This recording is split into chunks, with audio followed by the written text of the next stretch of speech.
Director Chambers Smith was tested on Friday, July 24th, after she began not feeling very well. She received her positive test result yesterday, and she called me right after that. Contact tracing, the normal contact tracing, has begun for staff who have been working at the central office and may have come in recent contact with the director.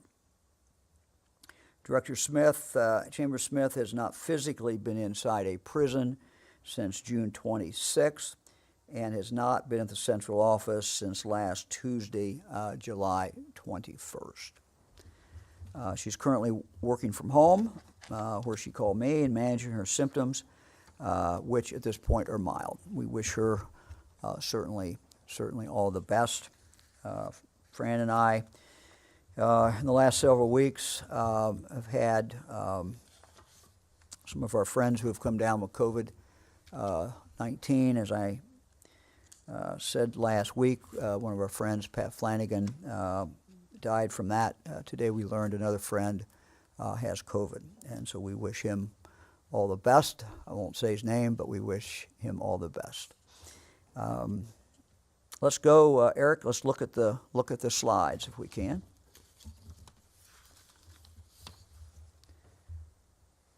So we look at the numbers. The case numbers are kind of hovering around 13, 14, 1,500. As you can see below that, tragically, the deaths were 38 in the last 24 hours that were reported. Certainly is higher than the 21-day average. New hospitalizations, 140, that is higher than the 21-day average. And ICU admissions is up. Let's look at the current number who are in the hospital. Looking at the number of confirmed COVID-19 patients that are currently hospitalized in Ohio, we continue to see a consistent increase. As of today, we have 1,144 individuals who are currently hospitalized, compared to 1,024 on July 15th. So those numbers are certainly not going in the right direction for us. Eric, let's look at the next slide. This is some good news. And this is good news, and we certainly hope this trend continues. This chart shows the trend in emergency department visits. And as you recall, this is an early warning indicator. And as you can see, it went up for some time. It has now started to go down. We just hope that continues. This is displayed as a 7-day moving average, and it's also behind. And again, I would emphasize this. The number of COVID-related emergency department visits increased from late March through early May, then steadily declined until around June 11th. We then had a steady increase for about 1 month, with a peak around July 12th. Good news is that we're starting to see a decrease in the emergency department visits in recent days, and we hope that keeps up. Again, these are delayed numbers. But we're happy to see them start down. Let me just talk for a moment about maybe where we are. And it's always tough to tell exactly where we are. But we're looking at these numbers every single day. We believe we have started to see a plateau in some of these numbers. Certainly not in all the numbers, but if you look at the cases, they have plateaued out for a while. We saw some increase on Saturday or Sunday, back down again a little bit. But this early warning one that we have up here is a good sign. So we're happy to see that, and I'll come back and talk about that a little bit later. Let's turn now to the fairs. I want to talk about our fairs. We have great fairs in the state of Ohio, independent fairs, county fairs. And our goal this summer was, in spite of the COVID-19, to try to hold these fairs. And our goal was to focus on our young people, The essence of county fairs is really the young people who are in 4-H, FFA, the young kids who are competing, not just those who raise lambs or steers or chickens or goats, but also those who might take in a project in rockets, a project in welding. Fran and I know a young lady from Greene County who a number of years ago, that's how she got interested in welding. We have kids who take photography, so all kinds of projects. And our goal was to preserve the county fairs for that purpose. Again, the essence of the fair. To do that, we asked the fairs to discourage congregation of large gatherings of people on the county fairgrounds. We laid down some guidelines, very specific guidelines in regard to how many people could be in the grandstand as far as the distancing that was taking place. Facial coverings for all employees were required. Social distancing.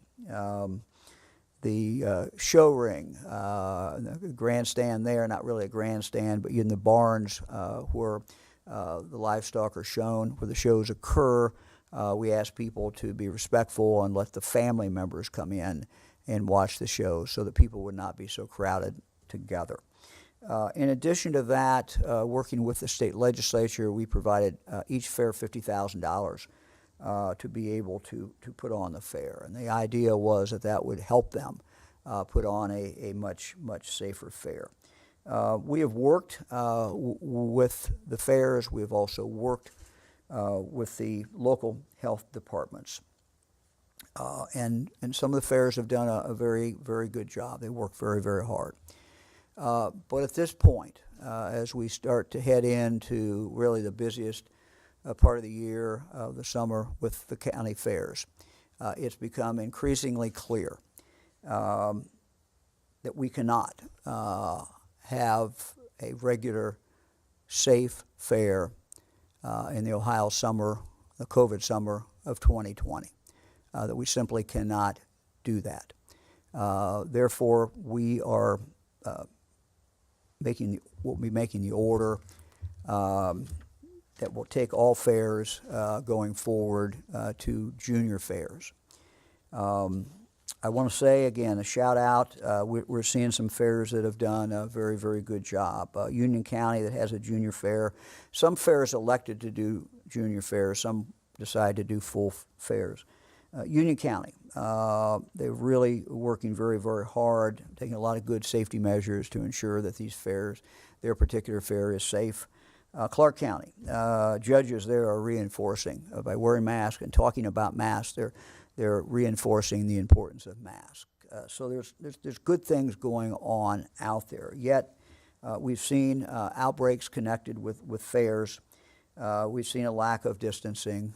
We've seen even after the mask order was put on, we've seen fairs that clearly were not enforcing any kind of mask order at all. There have been pictures in the paper. There are pictures up on social media. And that's just a real shame. It's a real shame.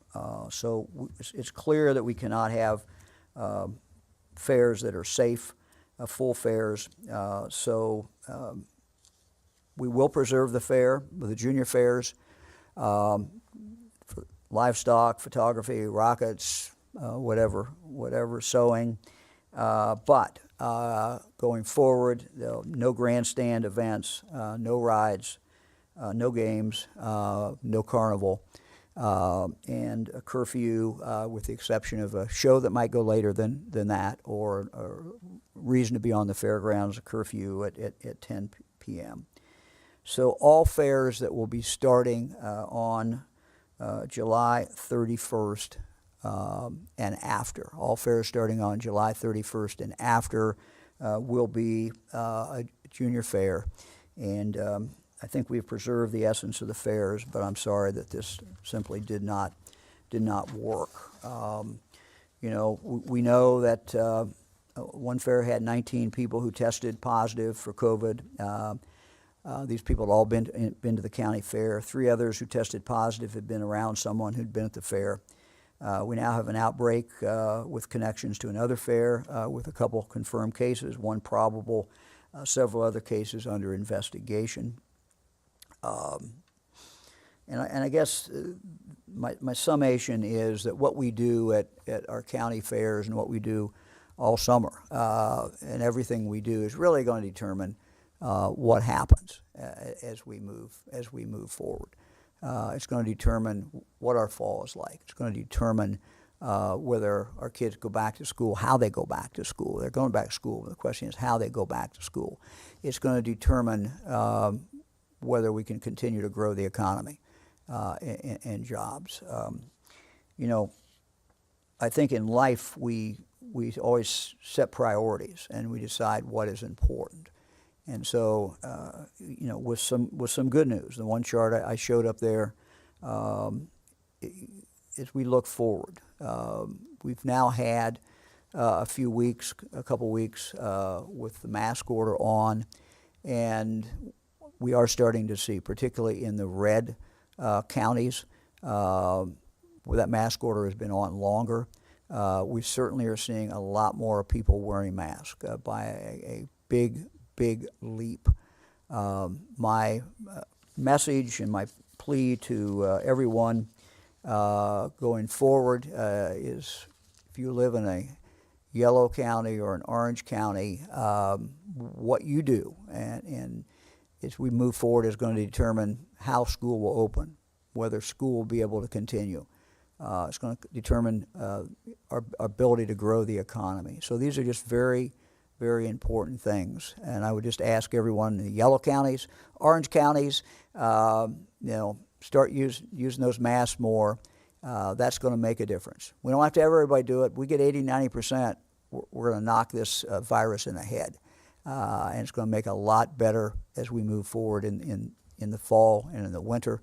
If you're concerned about kids concerned about playing football, run cross country, tennis, whatever they like to do, be in plays, all the things that we want our kids to be able to do and our grandkids to be able to do. What we do now is really going to determine whether these kids are able to do that. So we'd ask everybody to keep the mask on when they're out in public, and we can make some progress, and we'll continue to make the progress. One of the things I talked about last week is we are now we're asking our local health departments to give us stories to really explain how people get infected, because I've always found that stories, you know, are instructive, and I think there's a natural tendency that we all have, myself included, that if we're around family, if we're around friends, we're not as concerned. We may not be as likely to wear a mask. We may not be as likely to keep a social distance. And what we've seen is just a lot of casual events in our lives where people are not careful, they don't wear a mask, they don't social distance, can lead to a lot of outbreak. Couple stories. This began on a 40-minute ride from one county in Ohio to a lake, and this was on the 4th of July. Here's what happened. 4 people rode together in a car to the lake. Dad, mom, their adult daughter, and a family friend. The family friend had the virus, but certainly did not know it. The family friend ended up infecting the dad, who ended up in the ICU in Pittsburgh.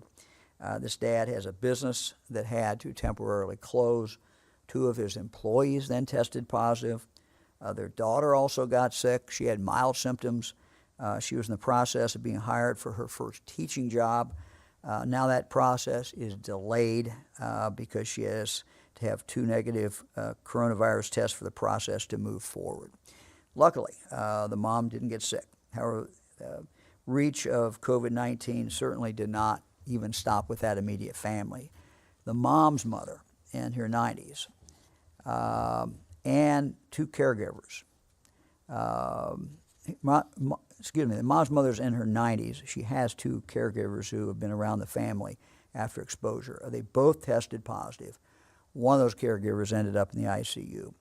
A different patient who the caregiver also took care of, also in her 90s, also got sick. Just goes on and on.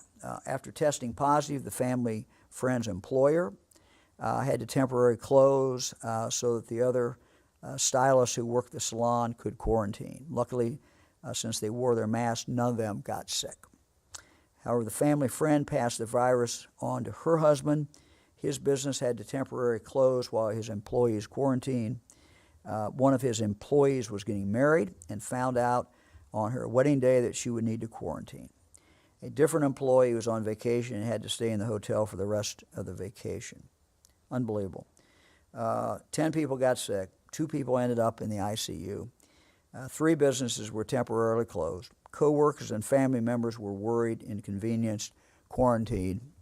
The local health department's team is still monitoring people who were exposed, and they expect to learn of additional COVID-19 cases stemming from that single car ride.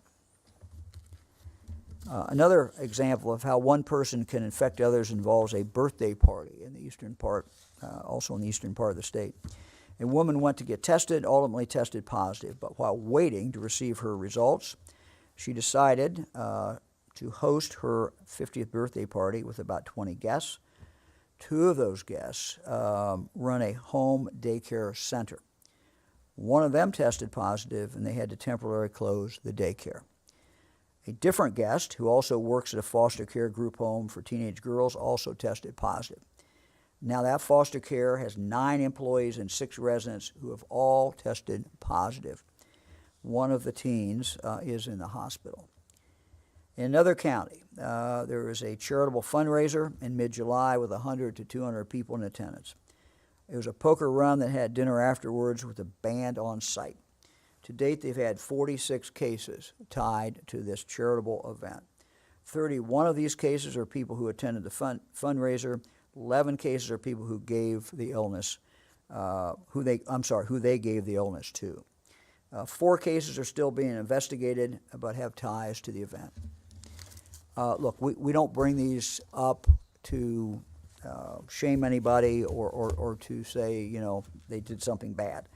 We simply are trying to show as what we're seeing, and share with you what we see every day. And that is stories of average Ohioans who, because they're not as cautious as they should be, or they might be, we end up with a very, very significant spread.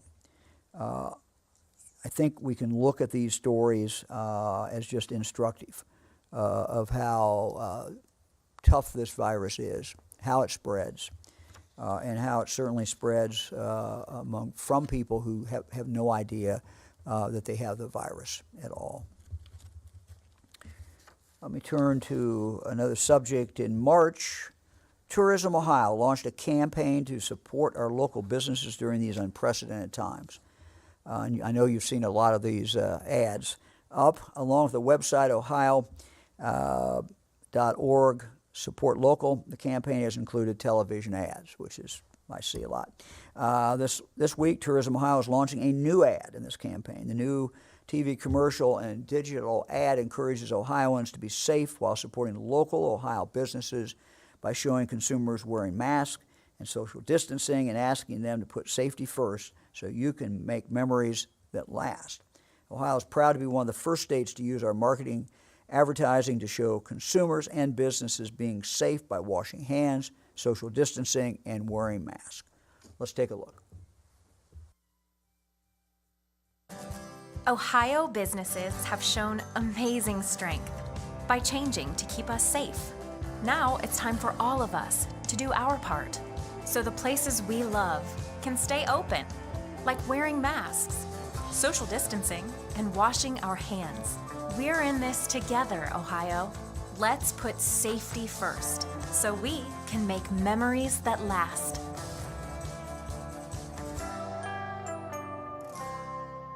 All right. Now, let me talk a little bit about child care. I know it's a subject that we've received a lot of inquiries about. People are obviously very, very interested, particularly with school about to start. Many school districts, of course, are moving to online. part week options. What we're seeing from our schools is all kinds of different decisions, all kinds of different options. Families, of course, are tracking that, and families where both parents are working, we might have a single mom, single dad, they're making decisions about what they need to do along with their children. We know that children cannot learn unless they're safe, unless they're cared for.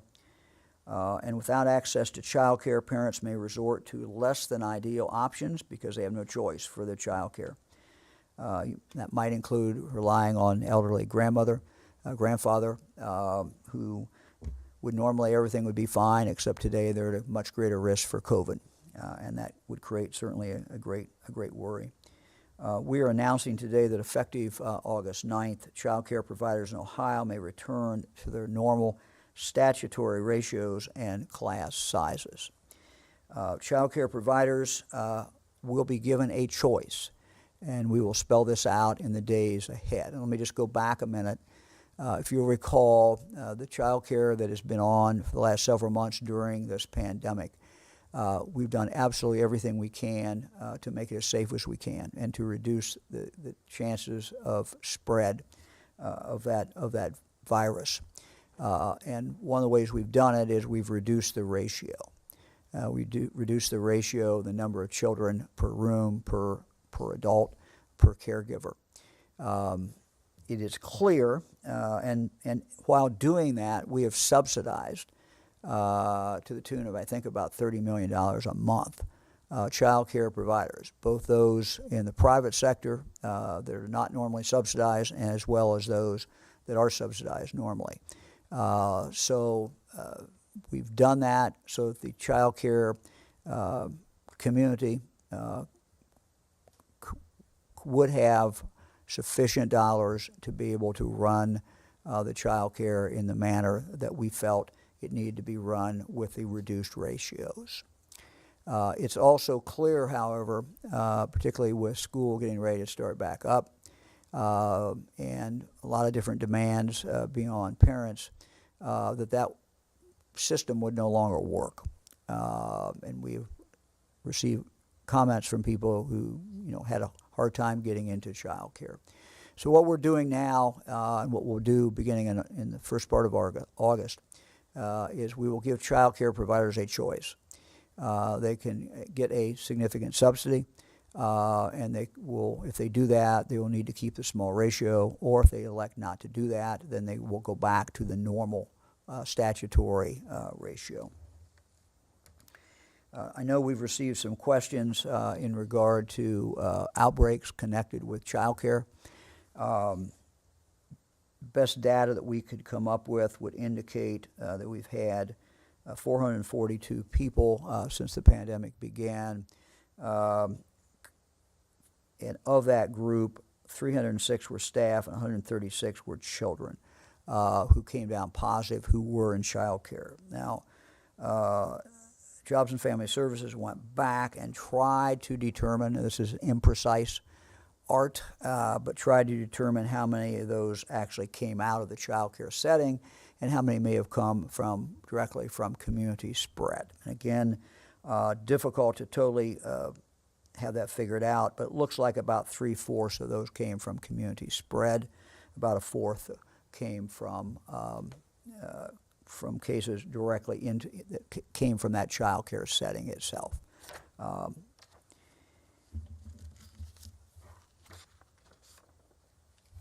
Even with increased classroom sizes, child care providers still have to comply with very stringent health and safety requirements. These include face coverings for all staff and children over 10, unless they have a health exemption.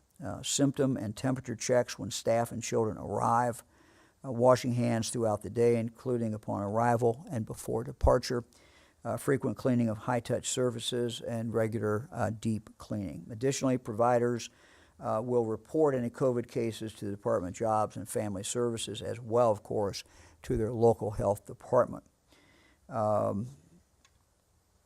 We will continue to closely monitor reports of COVID everywhere, and certainly including child care. as well as we will continue to look at compliance with rules and best practices and respond as needed to keep our children, family, and teachers safe. I might add one additional thing to that, and that is there is a fairly large study that is going on that Ohio has participated in child care. It is possible that data that will come back from that, and we do not have that data yet, may necessitate or indicate some additional changes. But we'll have to see that study. It's a quite large study, not just in Ohio, but across the country. But Ohio participated significantly in that study, and we anxiously await the results of that study. Let me just say to all our child care providers, those people who work every day, who are out there with our children, thank you. These are not easy jobs in normal times, and they're certainly not easy times as we live with this COVID. So thank you for taking care of the children. I know so many of you do this just out of a deep passion and love for children, and we are very, very grateful for that.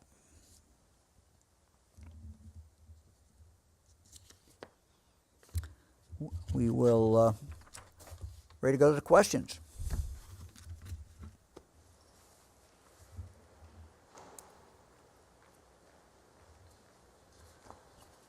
Good afternoon, Governor. Kevin Landers, WBNS 10 TV. Why are counties in red continuing to allow high school athletes to train in groups? We have athletes in Westerville and Bexley here in Central Ohio who've tested positive and their sports were shut down. And on that same note, Columbus has now closed bars at 10 o'clock. And do you believe other counties in red should do the same? Thank you. Well, first of all, I've talked with Mayor Ginther over the last week about that decision. I applaud the decision. I think it's the right decision. We'll have additional discussion about this on Thursday about bars. So nothing today, but we'll come back on that. Look, let's talk about sports, and let me just talk about it, if I could, in the context of schools in general. We are all in a difficult period. We're living in a period of time when we don't know what the future is. We will in fact determine the future by what collectively we do. We've got mixed numbers. As I indicated, we have some of the early warning signs look better, look pretty good. We hope those continue. A number of people with COVID who are showing up in emergency rooms. We are seeing, particularly in the red counties that have been red the longest, significant increase in the use of masks. That is a very, very positive thing. On the negative side, we're not going down yet in cases, certainly. We've got high number of cases. Our positivity number is been fairly steady. We hope we've hit a plateau. We hope it starts going down. So a lot of mixed things as we look at this. So we have schools, we have superintendents, we have school boards, we have parents who are trying to figure out what's this world going to look like in 4 weeks, 3 weeks when we start back to school. And no one can tell them. I can't tell them. No one can tell them. So they're having to make difficult decisions. We've got young people who are going to be doing something this summer. And, it's a balance and a decision that parents make, whether or not being involved in some organized sports is a better use of their time and maybe safer or more dangerous, depending on how the parent looks at it, than what else that child would be doing during that period of time. So I hope that if we pull together as Ohioans over the next 2, 3, 4 weeks, we can remove some of this ambiguity, we can remove some of this uncertainty, and we can start getting a pathway. And the pathway needs to be going down in cases, and we need to see that. And we need to see it all over the state of Ohio. We need to see it in your school district. We need to see the positivity number start to go down. That's what we need to do. We can do this, but we got to pull together and work together. So my only point, Kevin, is parents are making tough choices. And these choices are only going to get more difficult if we don't get control of this virus. So let's get control of this virus.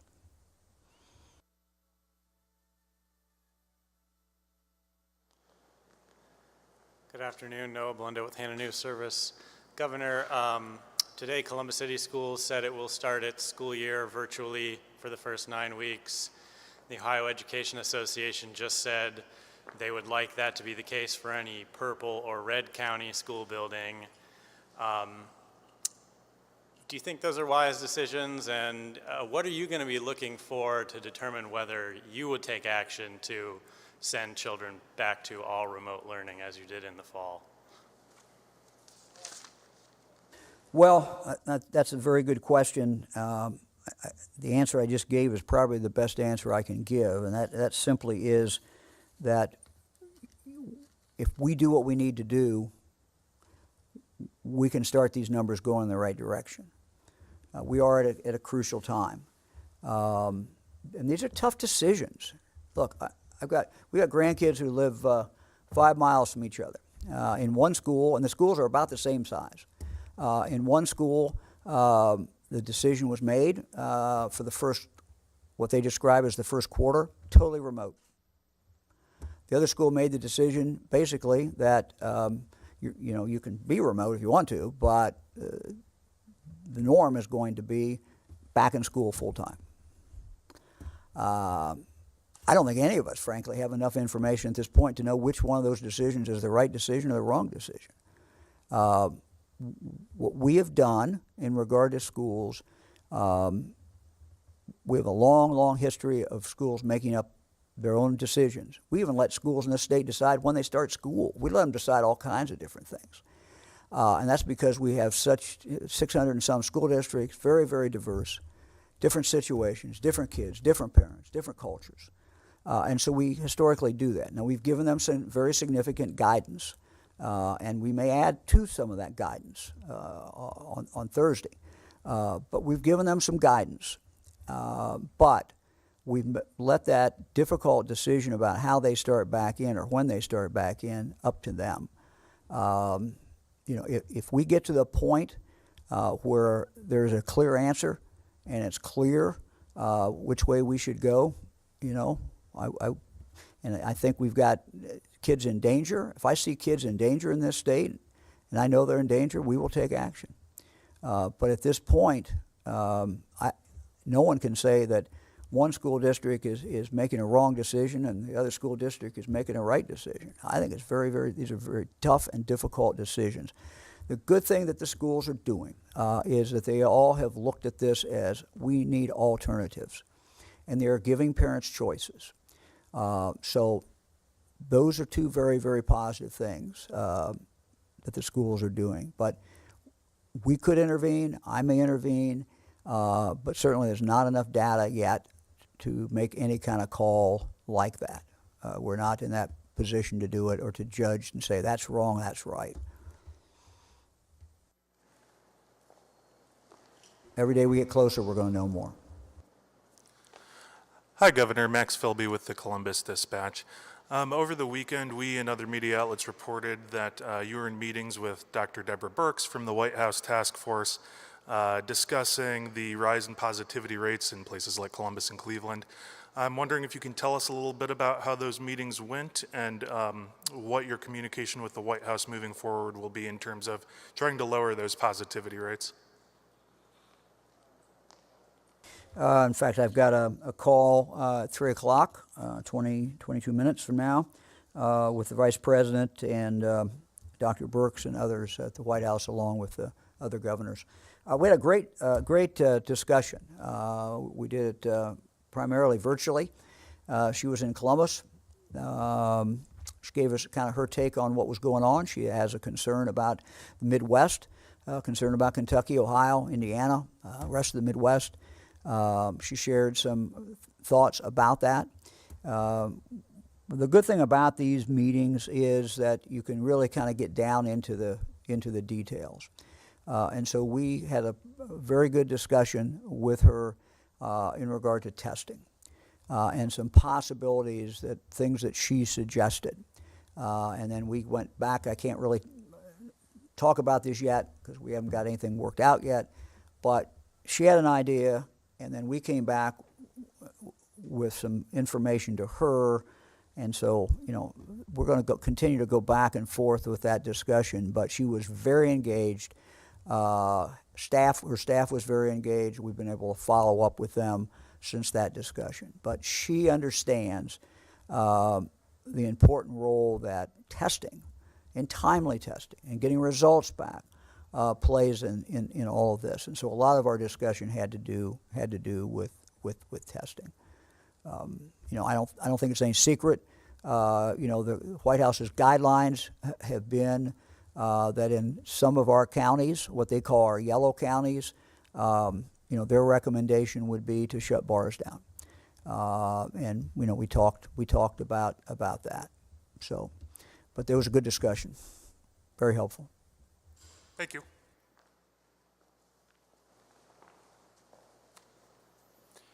Hi, Governor. Jim Audi from WHIO TV in Dayton. Switching gears here, I wanted to ask about what may be happening either next or eventually in response to the federal investigation here. To what degree, Governor, would you support reform legislation that would eliminate so-called dark money campaign groups, the 501c4s? It would eliminate that and add some sunshine to this, whether that's action here or elsewhere. Would you support that? What I have said, Jim, is I'm for as much openness as possible, but I don't want to mislead anybody who's watching this today. The mere existence of these dark groups is not illegal today. Virtually every race, statewide race today for a major office, not just in Ohio, but across the country, has an independent expenditure group. My guess is that there's not anybody who's running for the U.S. Senate, Democrat or Republican in this country, that doesn't have an independent expenditure group that has been set up.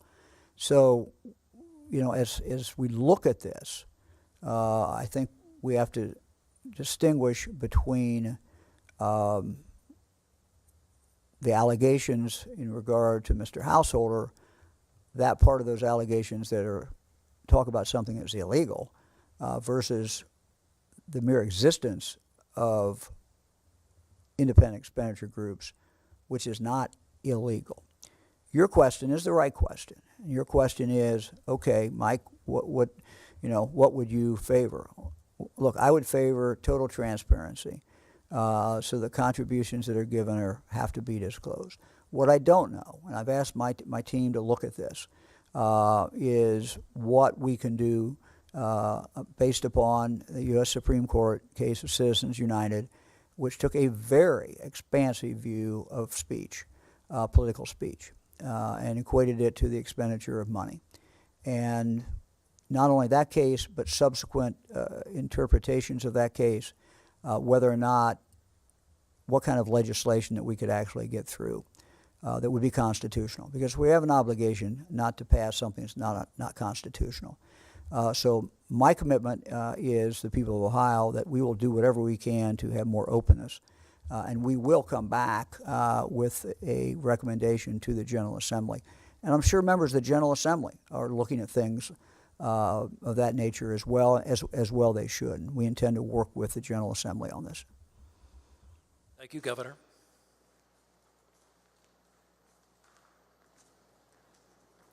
Good afternoon, Ben Schwartz with WCPO in Cincinnati. Governor DeWine, Dr. Anthony Fauci was on Good Morning America this morning and flagged Ohio among a handful of other states, specifically Midwest states that he's worried about with COVID-19 cases. He warned that if proper precautions aren't taken, that spikes that happened in states like Florida and Texas, Ohio could become those next. I'm wondering if you have a response to that warning. Correct. I don't think there's any doubt about it. The spotlight should be on the Midwest today. I had the opportunity to talk to the governor of Kentucky as well as Indiana yesterday. The three of us talk every week. Our numbers are not totally dissimilar, fairly close, and we're all concerned. We're all concerned about what's going on in our states. As I said, we are at a, there is some good news out there. If you look at the early warning signs, people going into hospitals, we hope it's not a blip, we hope it's real. Those numbers are starting to go down. But we're seeing hospitalization go up. We're seeing cases at a high, historically high level. And so, yeah, we're very, very concerned. I do believe that we've seen some progress in regard to people wearing masks. I believe that has resulted in some of these better numbers. And I think if we all do that, even in counties where they may not think they have much COVID, if they can keep their county a yellow county or an orange county, keep yellow, yellow, orange, orange, we're going to be a lot better off, and we're going to, again, have a better opportunity to get people back to work, better opportunity to have school and sports and all the things that we want to have in the fall. So the warning is heeded. The warning is correct, and the doctor is not the only one that's saying that. Dr. Burke said the same thing as well to us this weekend. You. Hi, Governor. Andy Chow with Ohio Public Radio and Television State House News Bureau. You were mentioning the events that lead to the spread of COVID-19, fundraisers and road trips. There are people who plan these events and they say, well, I'm taking my own risk. I know the risk and I'm going to take that risk because that's what I want to do. What's your message to people to say that it's that risk that they're willing to take? One of the few times in our life when we know what we do or don't do every single day will impact other people's health, maybe their lives. That's a pretty awesome responsibility that we all have.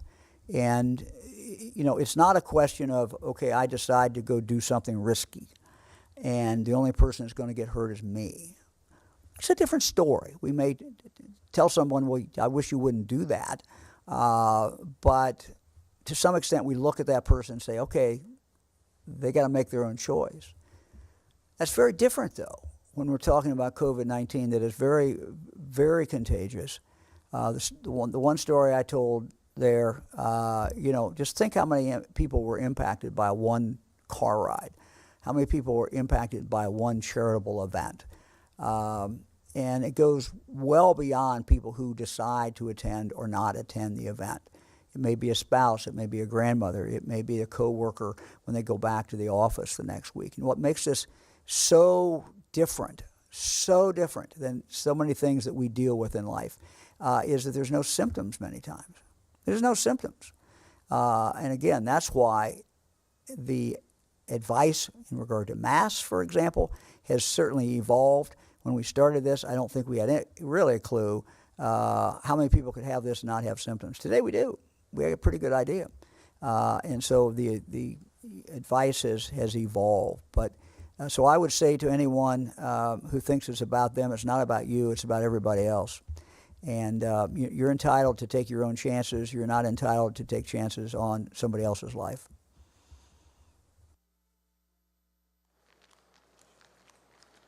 Good afternoon. This is Jackie Borchert from the Cincinnati Enquirer. Ohio State University announced today plans to go forward with home games at about 20% capacity, about 21,000 fans in the shoe. That seems to go against even the move you just made earlier today, closing down large events at the fairs. Do you support this plan? I was not aware of it. I think we all love Ohio State football, at least most of us do. We got a few outliers, Michigan, but or Penn State or somebody else. But most Ohioans love Ohio State football. It's part of our. But again, we have to determine priorities, and it's too early, frankly, to determine what is safe. It's too early to determine whether putting over 20,000 people at Ohio State Stadium is really a safe thing or not. I don't think we know that. So, it's okay to plan. I think planning is good, But whether it's 20% or 10% or something else, I don't think we know at this point in time. You know, what I think we always have to be concerned with when we're talking about any kind of sport, particularly a big sport, you know, Browns, Bengals, Reds, Indians, if we talk about, you know, people going there, it's not just what happens inside the ballpark or inside the stadium. I have every confidence that, you know, these great professional teams and Ohio State, great university, they can figure out where to seat people and keep them safe at some level. I don't know what that level is yet, but at some level. But the real concern is, well, what happens before? What's the ingress, egress? What are all the other things that go along with having that many people in one site?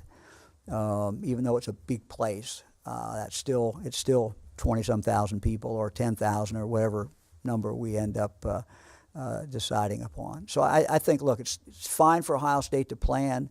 We all love to look at the schedule, and of course they've already taken off the non-Big Ten schedule. But we sure hope we have football in the fall. We sure hope we have a school in the fall. We hope our kids can play Friday night football in the fall and run cross country and do other things.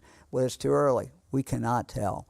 And we're going to, again, control that. And so for those who love Ohio State football, you know, no matter what county you live in, if we can wear the mask and if we can be careful, it increases our odds. No guarantees in life, but it certainly increases our odds of being able to do that.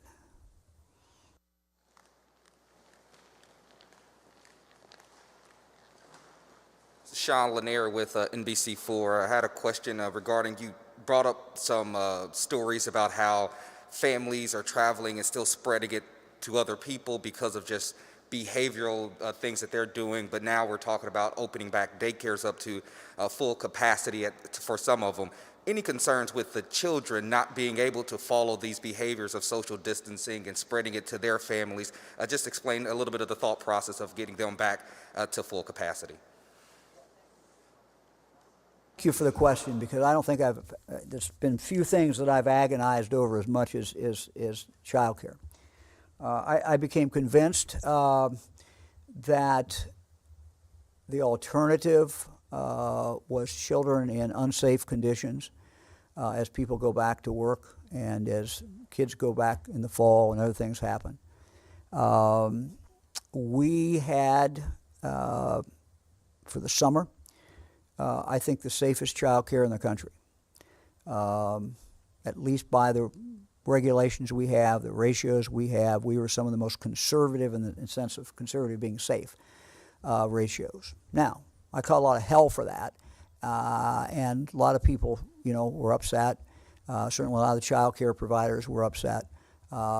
We did subsidize some of them. We subsidized anybody that was doing that and anybody that was following that.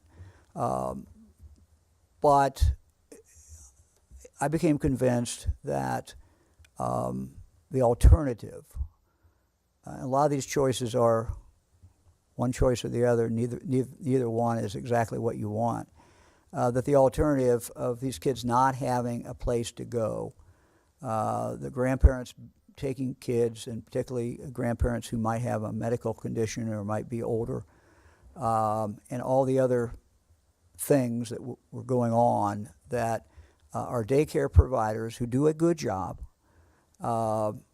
were better able to take care of these kids. So then we looked at it and said, okay, how can we maybe continue some of these smaller ratios? And we came back with the idea that we would take money, and this is some of the CARES Act money, and we would subsidize some of these daycares. And basically, we would let the market control the daycares that wanted to operate under a smaller ratio, and we would give them the subsidy. That would be fine. The ones who would go back to what the statutory numbers are, in those particular cases, they would not get the subsidy. So this is the best that we could come up with in a very difficult situation. I asked our Jobs and Family Services to give me the numbers, and I read those numbers because frankly, I wanted to see, how many kids out of and adults ended up with COVID, and so I gave you those numbers earlier on, and I wanted to be able to look at that. We also, as I said, are participating in a sort of first of its kind study, a very large study that is aimed at our child care workers, and the study compares child care workers who, when the pandemic hit, went home. Were no longer their child care facility closed. They didn't work. They went home. Versus those who stayed and continued to work. And so that study is trying to track both of them, and frankly, is trying to see what increased risk they have by working in child care. Because if you talk about the risks are a kid gets sick and then takes that home to the family, and you have family spread and community spread. But the other risk is to that child care worker. That child care worker who may be obese, that child care worker who may be older, that child care worker who may have diabetes, any kind of additional medical problem. And so they are, at risk. And so what the study is trying to determine is how much more at risk are they? Are they more at risk than if they were doing something else? And so it should be instructive to us. It also is aimed at looking at what variables you change in child care to get a better result. I mean, we've come up with what we think is the best, but we don't have any data behind it, because no one's done the study. So when that study comes back, we are going to know more, and I'm sure we will go back out into the field to our child care providers and say to them, okay, this is probably the most important thing you got to do, and ask them to do those things. Long answer, but it's been a very kind of agonizing decision, and I know that, look, we've inconvenienced people, we've caused some difficulties for people. Our goal is to keep kids safe and the adults who are taking care of them safe, and to slow community spread. That's been our goal, that remains our goal.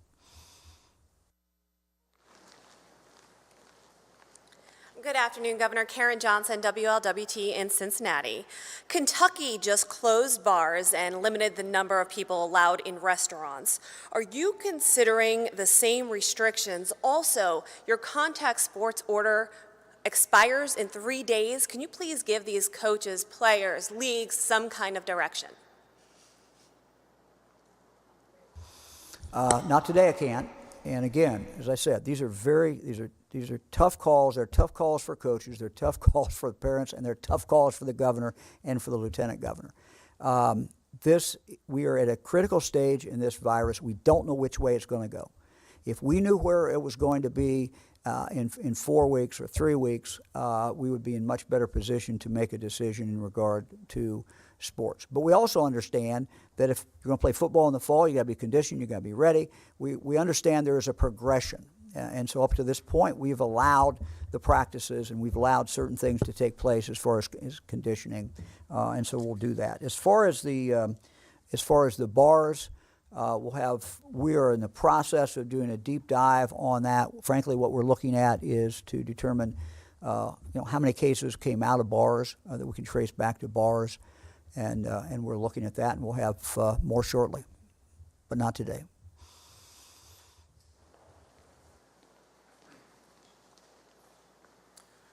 Hi, Governor Jeff Reddick from ABC 6 here in Columbus. I am the last question.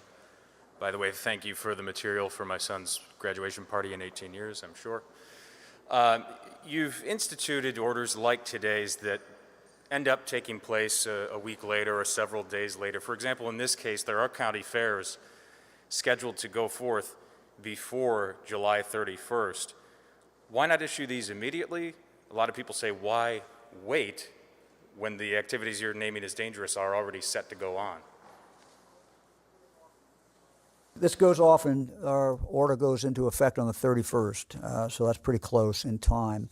Look, fairs that are already taking place, I felt it would be very, very disruptive to go in there and tell them that they have to change their fair in the middle of the fair. I think it's very difficult. There's some sense of fairness It's going to be tough enough to do that to county fairs that are going to start this weekend, but we felt it was urgent enough and important enough to do that. I'm going to end with a plea to everybody in the 10 counties that are out there where fairs are going on now. Please be careful. Please wear a mask. I'll say to the members of the fair boards, please follow the guidelines that we've already given you in regard to fairs, and then add to that guideline, of course, the state order in regard to wearing masks. We want your fair to be as safe as that fair can be. And we will, you are ultimately responsible for your fair. So please keep people safe. And to the local health departments, I will say the same thing. You are ultimately responsible as well. And we know you both will do a good job, and hope everybody has fun at the fair. Thank you very much. We'll see you all on Thursday at 2 o'clock. Thank you.